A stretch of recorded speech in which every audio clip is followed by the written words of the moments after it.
Hello, everyone, and welcome to episode 5 of Hot Takes. This time, we're just going to do a League of Legends only episode. So, we've got League of Legends writers here today. We've got Davide and we've got Ethan. Welcome, guys. And I'm going to throw a question straight to Ethan. As an Arsenal fan, quick one: who is the Arsenal of League of Legends?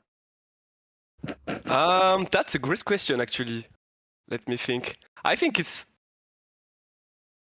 I have to take an Asian team, so because I would have said Carmine Corp, but I have to take an Asian team because obviously we're in semi-finals of Champions League. So I think I would say G+. I was thinking Fnatic, just from like a lot of the time being up there, you look like you could win something, but then but it doesn't happen. No, but it's the old house, you know. We are a young, we are a rookie place, so not really Fnatic to me. I thought you would have said KT just because, you know, it's like, oh, you're like, this team is supposed to be good, and then it's like, not really, you know. I mean, I'm a KT fan, and I couldn't say that we're KT right now. Damn. Well, and as the host, I don't have to answer that for Tottenham because I'm asking the question, so I'm not going to answer. Oh, okay. So I would have loved to know. It's rogue. It's rogue. Let's go. Let's talk about some actual stuff then, shall we? So let's maybe start with the LCK. I saw your piece recently, Davide, about the basically about T1 situation and kind of what's going on with them, and still kind of this uncertainty about the bot lane. What do you think they should just do with the bot lane, first of all? I mean, so like the thing is, apparently Smash is getting like a break. So like he hasn't been playing on solo queue as much. So you would kind of assume they are going to start Guma using in the next few weeks, at least probably this week. They're playing today as well, later today. So we'll probably find out. I think the main thing is just like the fact that the team has not been able to like find a good identity around neither Smash or Guma.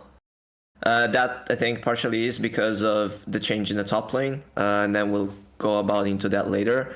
But I just think that the fact that you're constantly swapping out two players that have completely different playstyles, and while I think that they both have like they can play the champions, like I don't really think not being able to play like Edzar Kai'Sa from Guma, that kind of take is actually important. I think it's just because of the way that the two players like excel at two different things.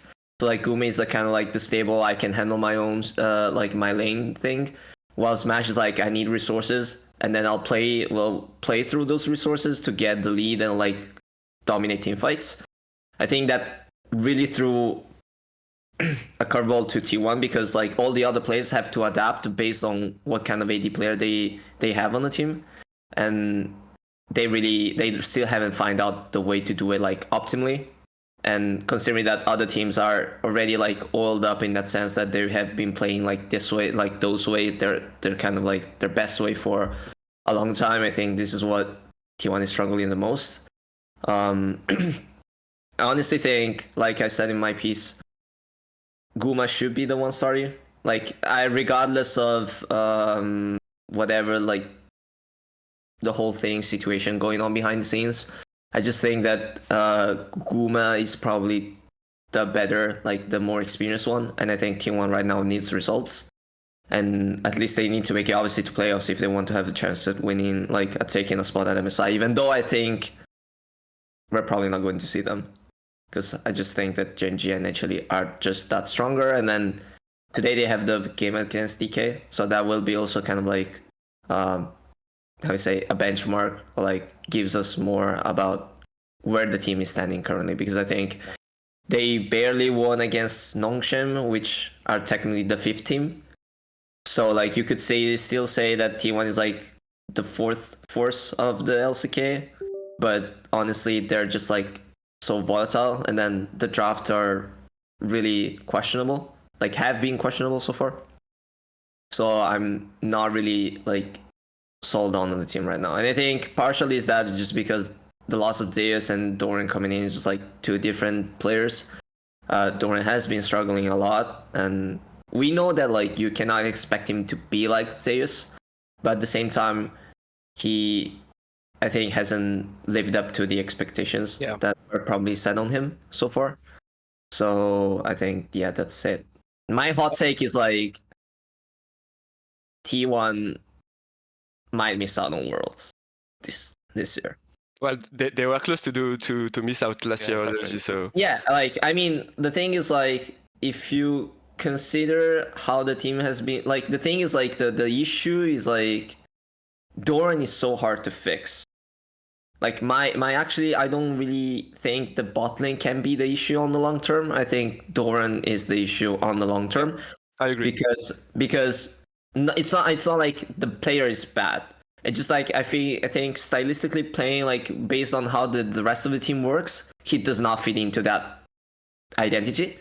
And the team has two ways to fix it, which is like you either force him to become someone who he isn't, which is like the hardest because it requires him to actually step up and like go beyond what he has been, which could be good for the player individually, but at the same time it's the one that requires takes the most time. It's the riskiest one, and as a T1, like you're T1, you're not allowed to fumble or like make a lot of mistakes because you're expected to win. Yeah, that's also why I don't really agree with you when you say that you think that Guma is the best fit when it comes to the Guma Smash debate. Especially because I think Doran, as you said, is not fitting at all in the T1 playstyle. I think he's a weak side player, not a strong side player, like Zeus was back in the time. And I think that Guma is a weak side player, and Smash is a strong side player. So I think that T1 should give the strong side to Smash and adapt with Doran playing on the weak side. I don't think they'll be able to do anything if they still have those two players, which are Guma UC and Doran, that used to play weak side both. And I don't think maybe Guma can adapt, right? But I think that Smash right now is the most reliable option when it comes to playing strong side, with champions like Kaisa, Ezreal, and everything that can really take on games on their own, I think that I partially agree with that. I actually think that Guma has the potential to actually adapt, because I think we haven't seen it as much. And when he used to play with Zeus, he didn't have to. Actually, it was better if he didn't, because Zeus was absorbing that much pressure on the top lane. So I think Guma has more potential, and then he still carries that reliability, kind of reliable bot lane to actually make it work. And then also the fact that if Guma can adapt, then basically have kind of both play styles, because then Keria is able to move and roam as much as he used to do last year in the previous 2 years, which then opens up the mid lane and then allows them to carry over into the bottom lane once again. So it's if we're talking about from T1's perspective that they need to make it to at least Worlds this year and they need the 4th place, I would probably still go with Guma. Just because I think he can stabilize the results during the regular season, allowing them to work better towards when the actual matches matter, And just to come back on the Doran topic, I think that the other issue that Doran is facing is fearless. I actually think he doesn't have such a large champion pool, and in that regard, I think the loss of Zeus is even bigger for T1, because I think he's the most versatile player in the world right now when it comes to the champion pool. True. Yeah, I think field stuff is weird, because I think it really kind of depends on what kind of things are being thrown in the meta. BO3s, I'm not a particular fan of BO3 fearless drafts, just because I feel over many matches, it feels the drafts are quite similar. You can see more spicy stuff in the LPL, because I think they're looking to try and find edges on specific matchups, which is fine. But it will only happen once, and it can be really flippy. Like, and also it kind of depends on what kind of team you're playing against. If you know that those players play specific champions or not, if they're proficient at one rather than the other, and etc. etc. So I think it's like I don't really see. Like obviously Fearless Draft is important. I just don't think it's important as much as I think some people might have in BO3s. Definitely for BO5s when playoffs are around, then it will be a different matter. And yeah, I just think that in BO3s, when you target ban someone, like it can, like things can be a bit more spicy. Like I think Doran was target banned by Firex actually last BO, and I don't know, I don't remember what was his last pick on the third game, but I think it was Gragas, right? And it went really bad for him. Yeah, I think so. So yeah, I think when you target ban a player, like you can really have the edge when it comes to Fearless Draft, you know. I feel like actually it was Yorick, by the way, last game. Oh yeah, Yorick, exactly, and it went really bad for him. I was gonna say, just with the bot lane as well, it feels like even just having it would probably help to just commit to either of them for the time being, like just swapping them in and out like week on week with neither one being able to kind of settle properly, I imagine doesn't help. Like when you have like 6-man rosters, I can't remember who I saw make this point, but it's not often that actually there is one position where they do constantly switch. It's more like you have your 5-man and there's one person that you drop in every now and again, maybe in a specific match that you think that they would be useful for. So it probably would like help more just to pick either of them, make them the starter, and then have the other one on the bench if you need them, and drop them in for a series here and there, rather than just like constantly changing stuff. I think that like I agree with there was like a statement I read somewhere, I think across Twitter.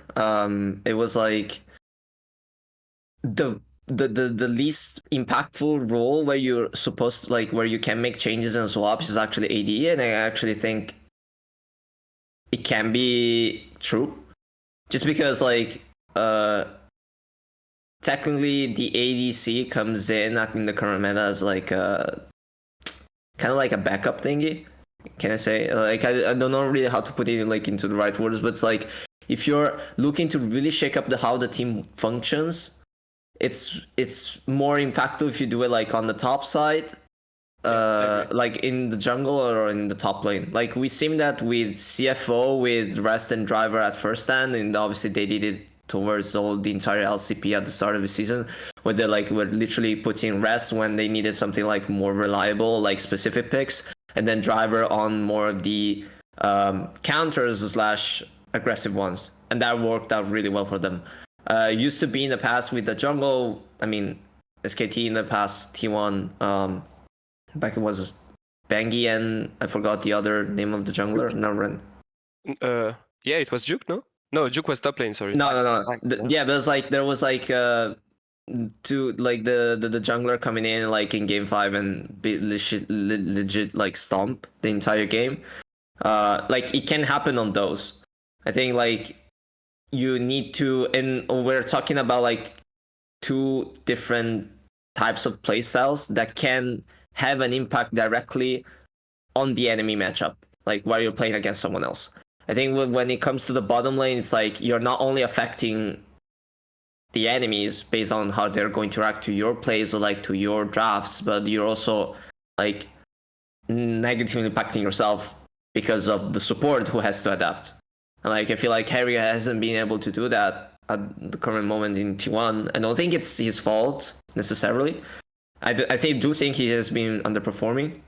Yeah. It's just that it's a really hard thing to do. Like you have to cover for Smash on one end, and then you have to technically play for mid lane, play for Faker when you have Guma on your team.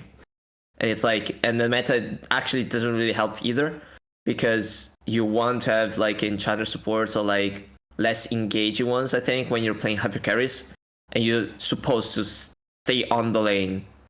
And I think that is one of the reasons why Carry hasn't been able to shine, because he hasn't notoriously been good on those picks. Yeah, I don't say we see much of ancient like range supports right now. I think the only we see is like maybe Nico, and yeah, that's pretty much it. No. I mean, you play Enchantress though. Like the thing. Yeah, Like you play maybe Enchantress, which are like you need to like stay on the lane, you know. Yeah. And obviously you have pretty good engaged supports, but the thing is like based on how T1 plays with Smash, you need to have someone who plays for him, because I feel like he hasn't been able to have like top tier level positioning most of the time. Like he got caught quite a few times, and you need to have like someone who peels for him extra, and then you know that owner is going to be the one engaged in like finding play, like being the playmaker. Faker will be on his mages, and I think Dora is like I had just like he'll just adapt to whatever the situation needs to like hold the lane. Also, like if you see the issues like with T1, I think is that the only champion who can actually carry and act as a double carry in that sense in terms of damage output is Azir due to his like champion design. But that once that is gone from Fearless, like even if you put Faker on Victor or like other like mid lane mages, he doesn't have the same amount of DPS because of how the champion is designed. And so even if like if the ADC is getting caught, like he's not dishing out damage well, he cannot make up for it. So that's the thing. I think like Azir is like a really important pick for T1 at the moment if they want to have like multiple like high damage threats while still playing as like a 1 carry 2 carry style. Because like for example, HLE is a 3 carry team. Gen G I consider it as a 3 carry team because you can technically play through top, mid, and AD. Yeah. And you can just like switch it based on how you want to play around the drafts or like what kind of stuff the enemy is drafting. Yeah. Let's switch gears, shall we? Ethan, have you got any hot takes? Yeah, I do. So we're going back to Europe to talk about the LEC. I think like there's that narrative that actually the LEC is like there's 3 teams competing for the title, which are Fnatic, G2, and KC. I personally think there's only 2 teams, which are KC and G2. So that's my hot take. And I think, sorry, what did I say? I said Fnatic and G2. I meant KC and G2. No, you said G2. No, it's okay. G2 KC. And I actually think that all those past 2 years there was only G2 competing for the title, not Fnatic. So yeah, I think that ever since now there was only 1 team in the LEC, and I think that now we have 2. So I know you will say that I have a bias because I'm French, obviously, but I really mean it. I think actually when I looked back to see the stats, Fnatic had 4 or 5 BO5 against G2 in the past 2 years in final, and I actually won only 3 games, which I think says a lot about like the dominance G2 had over them in the past 2 years. And also I think like when you just look at the facts, like KC came in, yes, they lost in the upper final. They were like pretty much destroyed in the upper final, but then they come back and they trioed them. So it just showed, I think they just showed that G2 are not invincible. And that's something Fnatic couldn't show at all since I think the past 6 years. So yeah, I think right now the LEC is 2-dimensional, not 3, and I think that's hot take in the hot take. But I think that actually with those 2 teams competing against each other and like maybe pushing each other, I think that GLEC could be very strong at the end of the year when it comes to internationals and everything. And also, just before I close out, I think that I talked with Calist last week, and I remember him saying to me that Fnatic was not close to being the rival. So obviously that's That's a hot take from him because Fnatic beat them in regular season and they did beat them also in the regular season in winter. But he told me that it just felt like in all the matches that Fnatic won against them, they were just bad in the match day, and I think that's right. Like we saw KC struggling from the start of the season, right? So yeah, I really do think that when they will find their rhythm, I don't think Fnatic will be such an obstacle in their way to G final with G2. Yeah, I think you've got your hot take has a good point when it gets to the final specifically. Like in winter, that what is it? The lower bracket final, KC and Fnatic, it was 3-2. So like Fnatic aren't far off KC if there's like really any gap. Yeah, but they And were I do actually 2-0 up, and then Fnatic made a comeback. But I think they could have. I also remember a KC player saying that they have a curse when they are 2-0 up. They're just like, I don't know. They lose confidence. They had the same thing against CFO actually during the first end, and I think it's something they have. When they are up, it's kind of like maybe it's a rookie curse, but they are scared to win, you know. So I think they could have won 3-0 this series, to be honest. I think what worries me with Fnatic is that when you go and look at like previous years, like oftentimes like obviously the players change, so sometimes it's hard to like carry over those narratives. But especially when you got like the core of Razork and Humanoid have been there for many years across many of these like finals losses. Oscar was there last year, obviously. I do think Upset and Mickey is like should be much better in that kind of scenario, especially Mickey. He's won like 1 million championships, so I don't feel like they should be the type to kind of crumble. So I think that is a very hot take. I think you better make sure that the KC check clears for putting your neck out for them. But yeah, I don't know. I feel like Fnatic will still be there as like at least the third, but it does worry me a little bit if and when they get to a final, if the others don't kind of crumble again. I actually think that BDS and Vitality can fight for that third spot with Fnatic in the later stages of the year. I think that in some, maybe not as soon as spring, but I think that in summer I can really see Fnatic crumble against Vitality and BDS when it comes to that third place. But I really do think that anyway, G2 and KC will always be up there in grand final until the end of the year. And when it comes to Fnatic also, I think, well, you told about Mikix.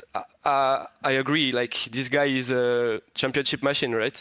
But Upset, for example, he never won the LEC2. It seems like they have players that are cursed together, which are Humanoid, Razork, and Oscarin, and they just added another player that is cursed, which is Upset.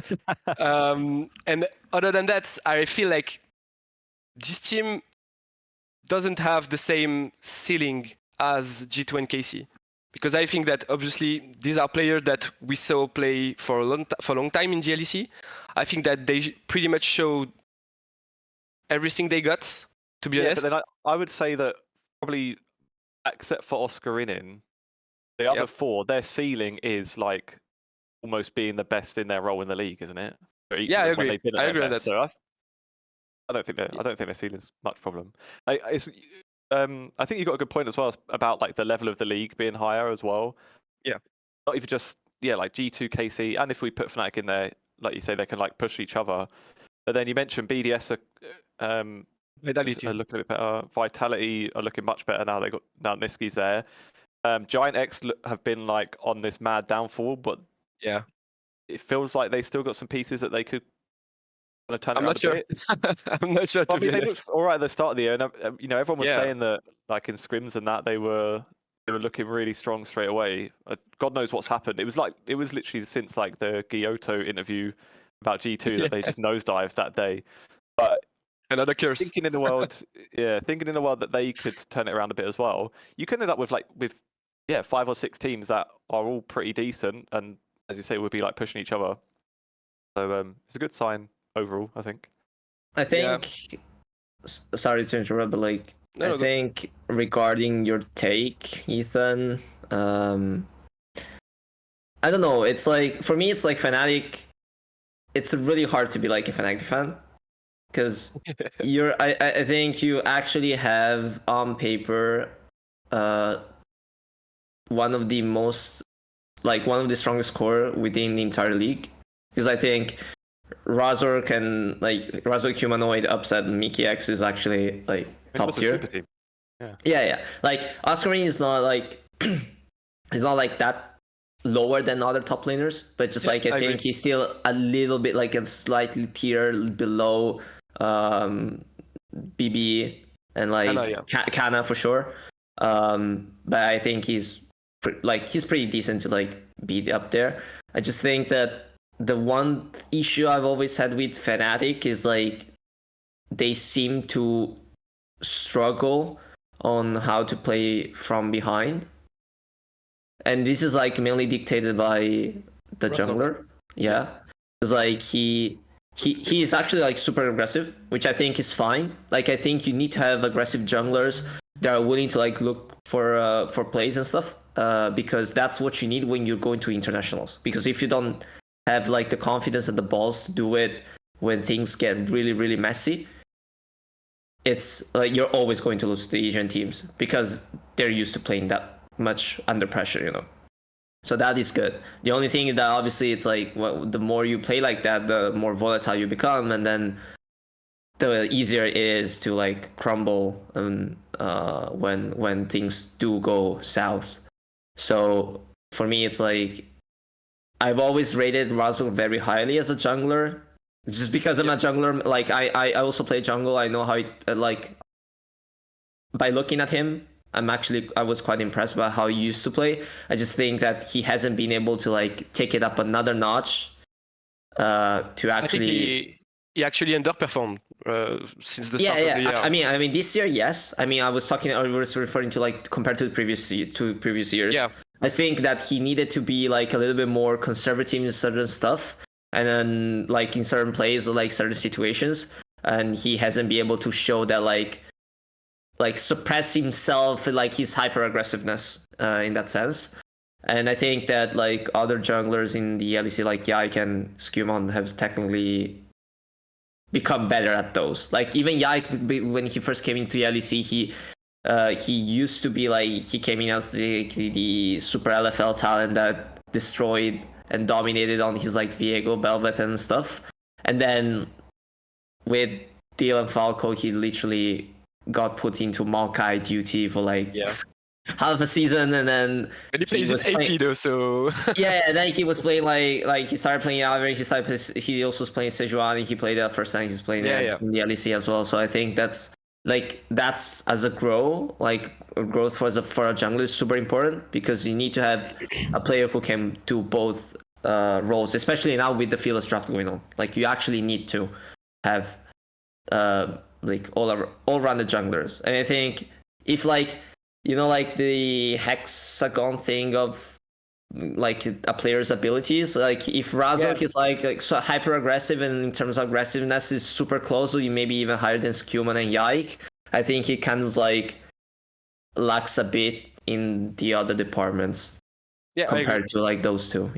And I think I saw an Inspired interview from an Amen, I think, where Inspired agreed on what you said, and he actually said that Razork was not someone that impressed him a lot every time he played against him. And he also said that for him, Skomond was the EU Canyon, and that he was the best jungler in GLC. And I think that, again, he's French, so you're gonna say I'm biased, but I think that Skomond is actually playing very, very well since the start. And I think people undervalue him because of, you know, he's entering in a team that always won and he lost. And I think that G2 had much struggle when it comes to Caps and Labrov during final and during, I think, the whole split. I think there are two main struggles where Caps and Labrov. And I think that right now they are kind of finding their rhythm all as a team, you know, like the 5 players are playing very well since the start of spring, even though it's not the best time to say it because they just lost against BZS.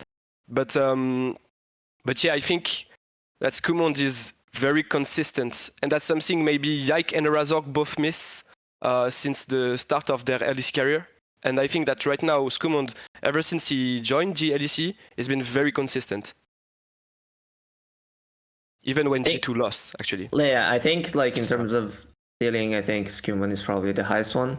I still, in current form, I still probably have Yike above him currently, just because of how complete he has been, and obviously the 2 years of experience in the LEC actually matter.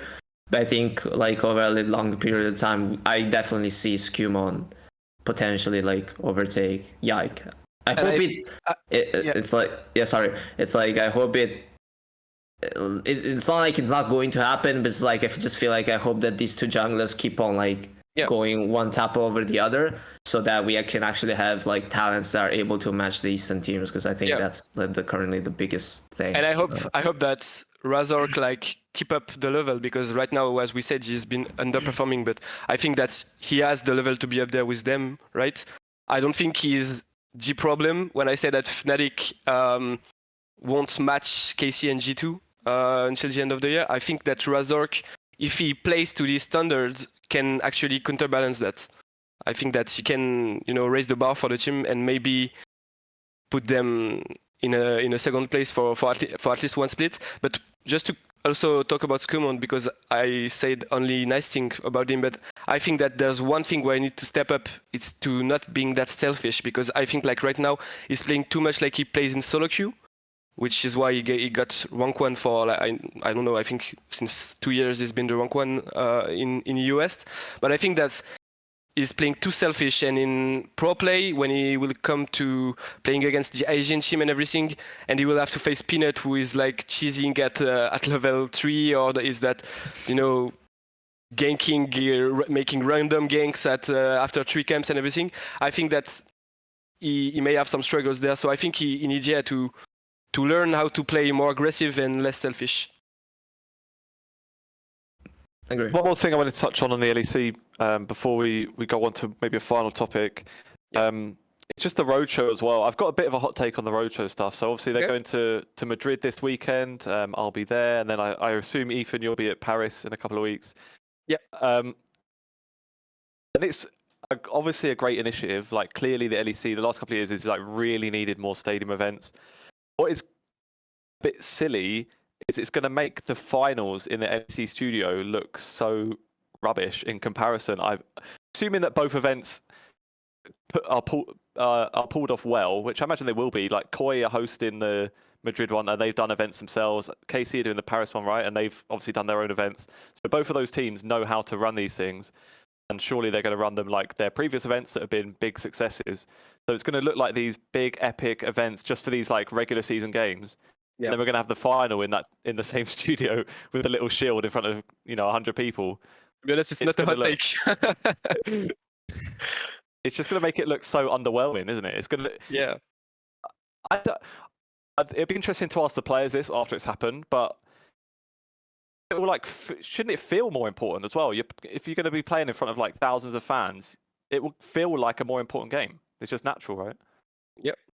Well, I only agree with that. I'm not sure we can discuss a lot about it, because I can only agree with it. I think though that summer finals will be played in a stadium, every other year.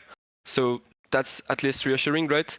But yeah, it's just like it just sucks that LEC has to play in front of 200 people when you know how much fans there is out there, especially in France and Spain, I think.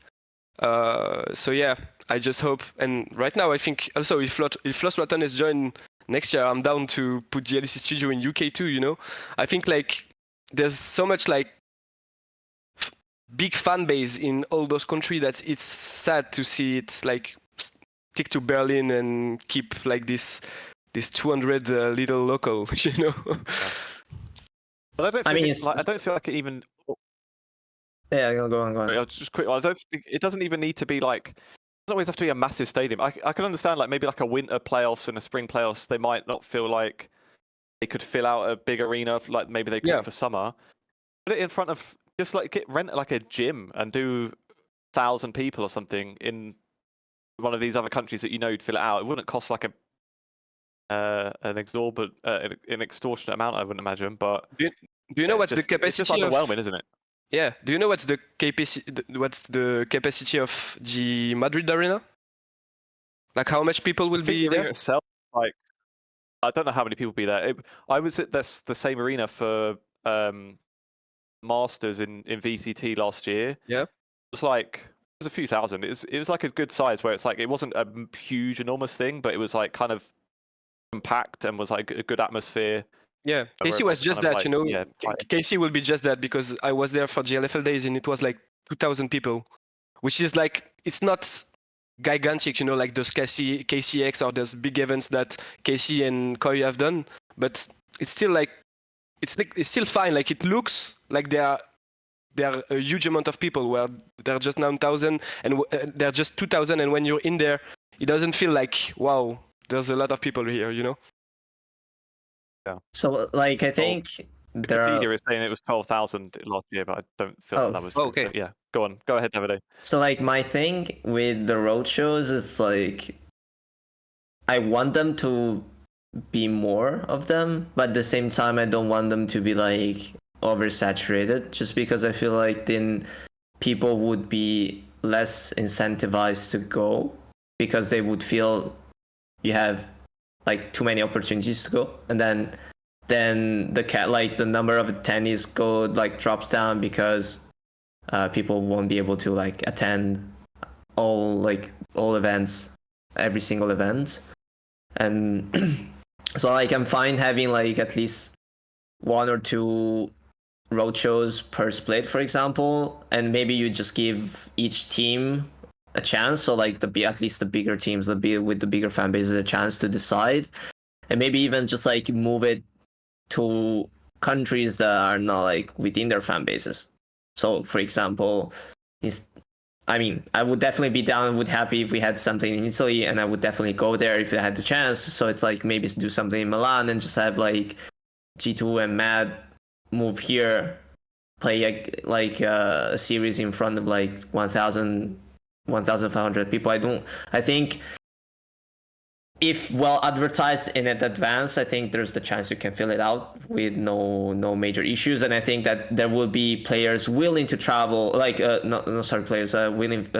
willing to travel to just say, oh, I'm just going to, visit Rome or visit Milan, and then also watch the games. It's like as if I'm going to watch a Champions League game. Like I have every time during work days, the Champions League is playing, I like see like hundreds of Arsenal fans and whatever fans like come to Milan. Like they literally drink. You don't see Spurs fan?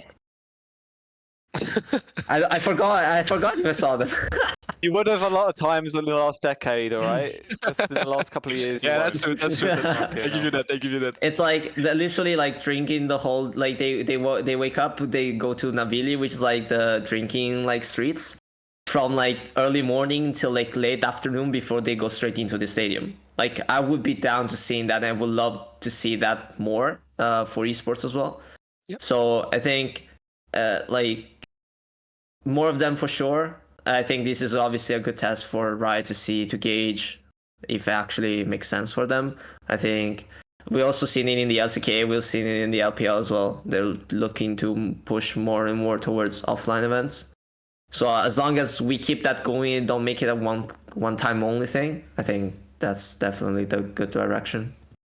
Yeah, it would depend. I mean, obviously it's going to depend on how the events go, and I'm certain, especially where they're doing them, which teams are running them, they're going to be completely packed. Like, I'm pretty certain. Right, let's do one more then. Who are your guys' picks for the next Hall of Legends inductee? Yeah, I start. I made an article about it actually, and I put Uzi first because I think that this guy has left such an heritage behind him. I think that's is the kind of ADC where it just like clicks forward, right? Well, it's been the kind of ADC that just clicks forward, right? And I think that's when they say that in the description, this is a player that has influenced the new generation of players. I think that it fits very well to him. When you see players like Kalist, like Elk, like Diable, I think those three players just clicks forward and are not scared to play into your face because they know that mechanically they will outplay you. And I think that's what Uzi was doing too when he was playing back in the days.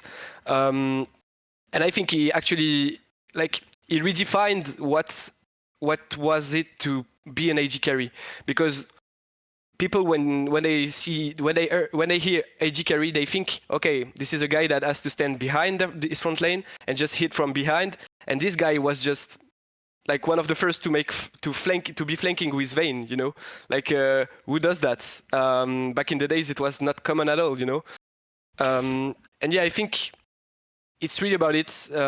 Maybe he doesn't have like the biggest trophy case, but I think that's it's just been such a talented player mechanically. I think he's just. I think I heard Double Lift talking about him, which Double Lift we all agree that he's been like one of the Western gods. And I heard him talk about Uzi. I know that he's a great fan of Uzi and that he's his god and everything, but I heard him talking about Uzi and saying that on his best day, on Uzi's best day, there was nothing he could do to him. But on Double Lift's best day, and if Uzi had a bad day, that's where he stand a chance, you know? That's where he stood a chance. And I think that's just says a lot about like what peak Uzi was like. It's just like, I think he was just like unplayable, right? And I think that if he didn't got World Trophies and everything, I think it's also a lot due to his teams, the teams that he had, because I think that for many years, LPL didn't have the best solo laners, actually.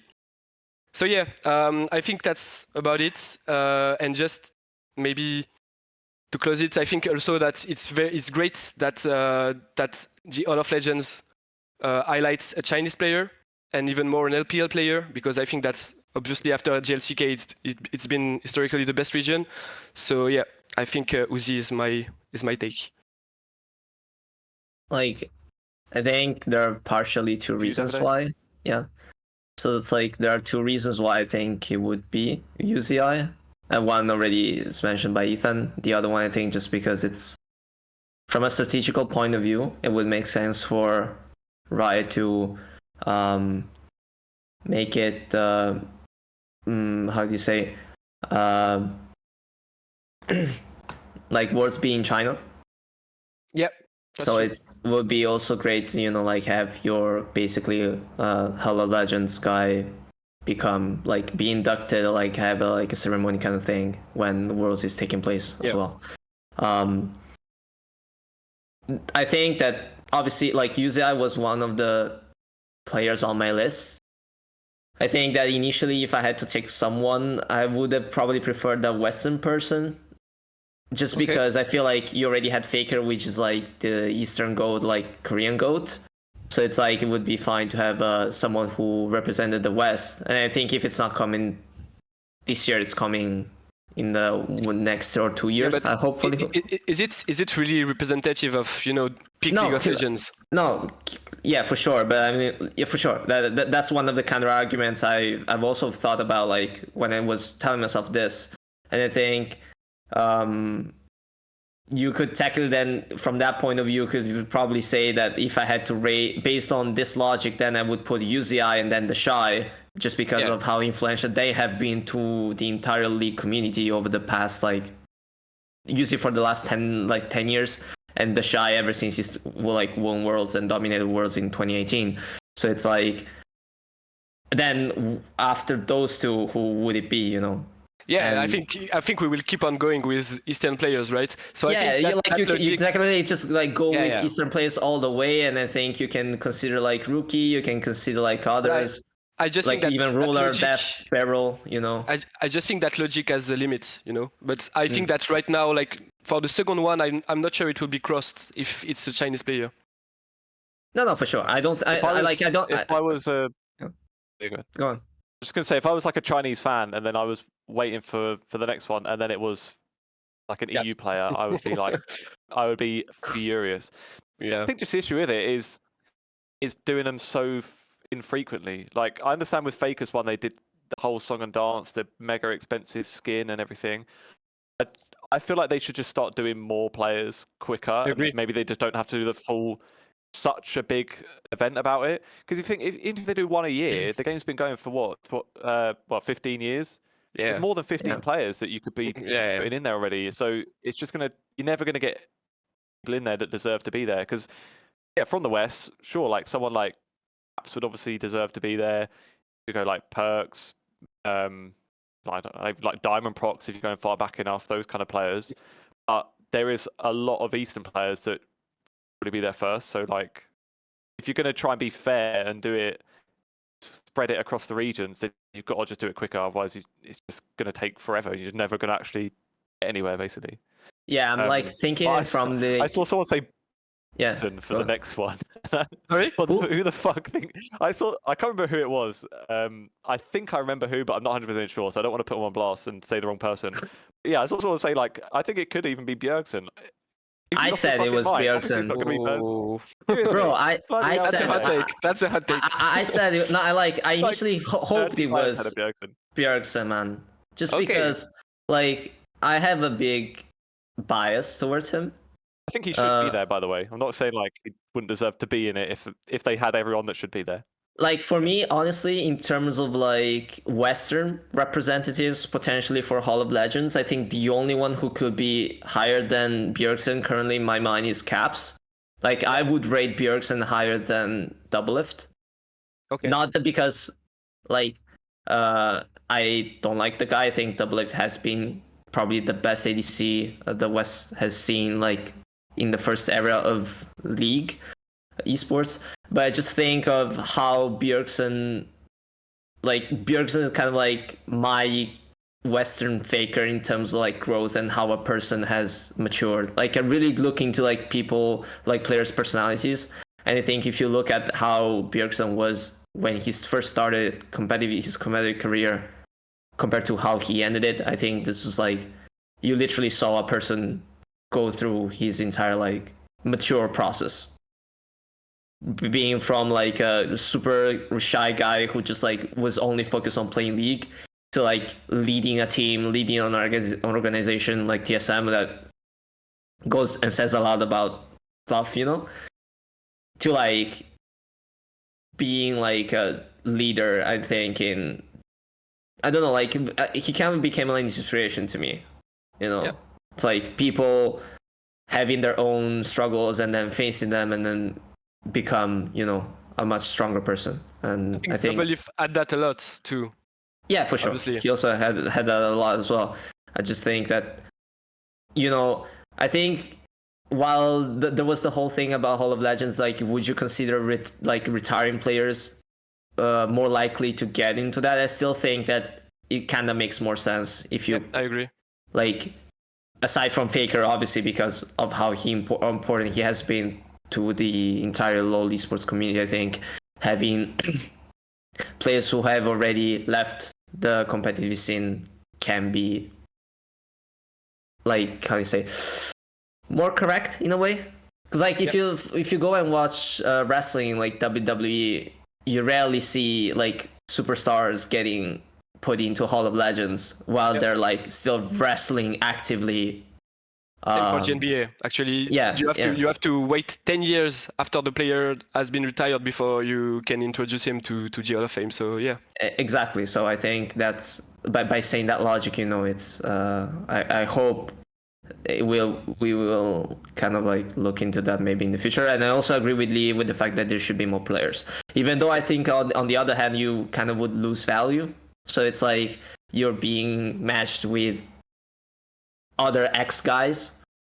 So how would that impact the importance of each player? Like how then Riot would design skins or like do the whole ceremony thing to make it work? I think that's also something that needs to be taken into consideration.